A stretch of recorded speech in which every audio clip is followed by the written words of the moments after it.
Bonjour à tous, bienvenue dans notre émission Verset du jour, bonjour. Aujourd'hui est le lancement de notre nouvelle rubrique Témoignages.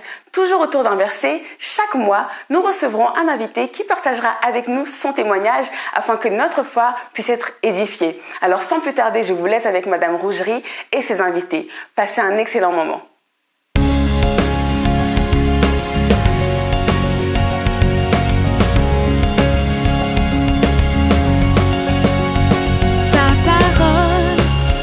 Une lumière sur mon sentier, verset du jour, bonjour.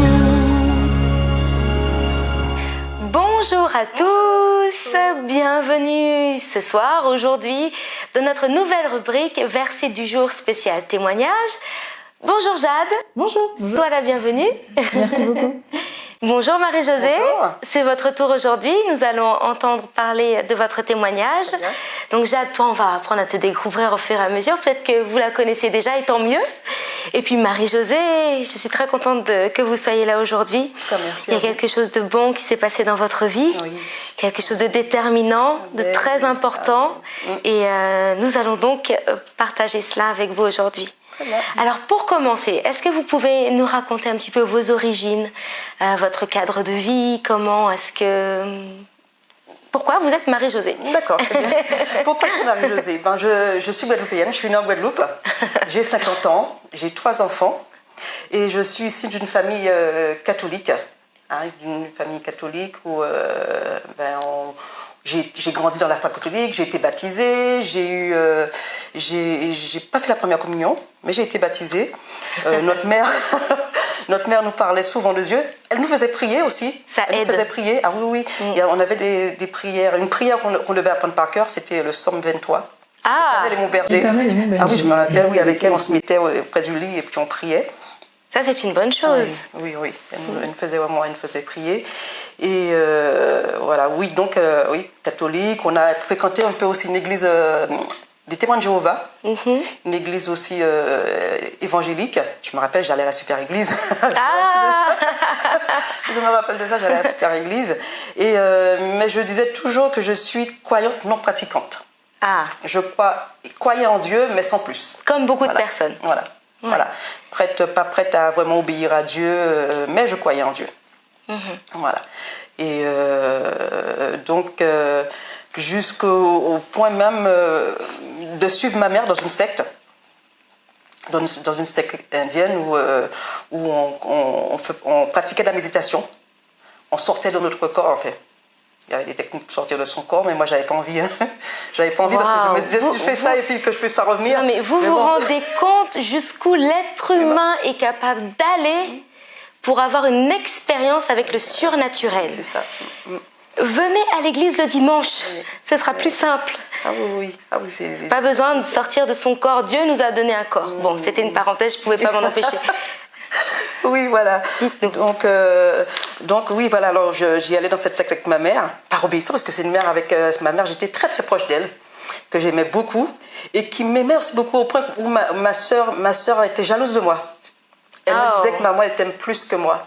C'était une relation très particulière alors. Voilà. C'était une relation très, très particulière où s'il y avait des courses à faire, c'est ma soeur qui allait les faire. Moi je restais toujours dans la jupe de ma mère et ma soeur elle m'en voulait au point même des fois de me boxer pour ça.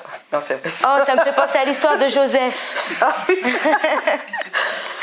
Bon, par la grâce de Dieu ça a changé. Et voilà, j'étais très proche de ma mère et il se trouve qu'en 2009 elle est tombée malade. Elle est tombée malade, alors j'ai dû me mettre en disponibilité. J'ai arrêté de travailler pendant un temps pour pouvoir m'occuper d'elle. Oui. Je lui ai dit, maman, je reviens et on va se battre ensemble, je vais m'occuper de toi. Alors, j'allais rester le temps qu'il fallait et finalement, elle décède au bout de 3 mois. Waouh. J'arrive en septembre, en novembre, elle meurt. Ça a dû être un choc pour vous. Oui. Vraiment. Ça a été vraiment un choc. Et vraiment, le choc le plus grand, c'est quand je l'ai vue sur son lit. Alors là, vraiment, c'était sur le lit de mort, là, C'était un coup. C'était vraiment, je peux imaginer, pour commencer à vous connaître de plus en plus, vous êtes une femme très combative, une femme de terrain. Amen, et je suis sûre que lorsque Marie-Josée a dit à sa maman « J'arrive, on va se battre ensemble », vous comptiez vraiment le faire. Oui. Peut-être tout faire, oui, on va se battre ensemble, on va y arriver, je lui ai dit, on va y arriver. Mais bon, c'était déjà trop tard. Et puis l'année d'après, mon père qui décède. Mes parents n'étaient pas ensemble. Mon père, c'était un homme marié. Mon père décède quelques mois après, novembre, février, mon père il décède. Ensuite, entre-temps, je rencontre quelqu'un aux Antilles. Et quelqu'un avec qui je vivais. On s'est mis en couple, on a vécu ensemble. Et qui décède aussi subitement. Comme ça, quelqu'un en pleine forme, c'était un sportif. Il décède un jour comme ça, subitement. Ensuite, ma cousine, pareil, je perds aussi ma cousine qui décède aussi, je dirais en 2 ans et demi, je perds 3-4 personnes que j'aimais beaucoup. Et là, c'est la catastrophe. Là, je ne comprends plus rien. Et justement, dans cette période, comment vous êtes-vous sentie? Parce que je pense que vous êtes tombée dans une certaine dépression. Comment avez-vous vécu le deuil Senti abandonnée, en fait. Et il faut dire que j'avais une colère aussi. J'ai ressenti une colère parce que je ne comprenais pas pourquoi toutes les personnes que j'aimais partaient. Et je leur en voulais. Au point même que quand je voyais la photo de ma mère ou de mon compagnon, j'étais en colère. J'étais vraiment en colère. Je disais, mais vous êtes partis, mais ça ne se fait pas, quoi, en fait. Contre qui? Contre eux-mêmes? Contre eux. Parce que ma mère s'est un peu négligée avec la secte qu'elle fréquentait. Mon compagnon, lui, c'était un chef d'entreprise, alors ce qui fait qu'il ne voulait jamais se reposer, en fait. Il voulait jamais se reposer. Je vais me reposer quand je vais mourir, c'est ce qu'il me disait. Comme quoi, ce qu'on dit. Voilà, et la veille même de sa mort, il me l'a dit. Et il est mort le lendemain. Wow. Et c'est vrai que j'étais en colère. J'étais triste, je me sentais seule. Vraiment, c'était difficile. C'était difficile et je demandais à Dieu, mais qu'est-ce que j'ai fait? Et Marie-Josée, est-ce qu'à un moment donné, vous vous êtes dit que ces gens étaient morts à cause de vous? Parce que 4 décès en si peu de temps, est-ce qu'on a cette sensation de se sentir coupable finalement de la mort des personnes qu'on aime? Oui, puisqu'on se dit, à l'époque je me disais, mais j'ai dû faire quelque chose qui n'était pas bien en fait. Est-ce que la relation, puisque bon, c'est vrai que j'étais une femme mariée, divorcée, je me disais, est-ce qu'il y a des choses que j'ai faites, Seigneur, qui n'étaient pas dans ta volonté? Est-ce que des choses que j'ai faites qui n'étaient pas bien en fait? Est-ce que vous avez ressenti ça comme une punition? Comme une punition, oui. Surtout quand j'ai perdu mon compagnon. Surtout quand je l'ai perdu, parce que je savais que étant une croyante non pratiquante, je savais qu'être en couple sans être mariée, c'était pas bien. Je savais quand même, je le savais. Mais je me disais que c'est de l'amour et Dieu, voilà, il y a de l'amour, Dieu, il est pour... Vous pensez que Dieu allait effacer le verset? Exactement, voilà, il y a de l'amour dedans. Et c'est vrai que je me suis sentie à un moment, pour moi c'était une punition. Pour moi c'était une punition. Et voilà, et puis Dieu mettait après toutes ces déceptions, tous ces décès, Dieu a mis des personnes sur ma route pour me parler de lui en fait, pour me dire Voilà, alors j'allais y venir. Parce que c'est vrai, vous avez touché le fond, ça a été difficile. Vous savez, le diable est mauvais. Et lorsqu'il veut la vie de quelqu'un, il est capable de tout. Il est capable de tout. Et il n'y a pas de miséricorde dans le diable. Aucune. Plus il peut faire le mal, et plus il ira intensément.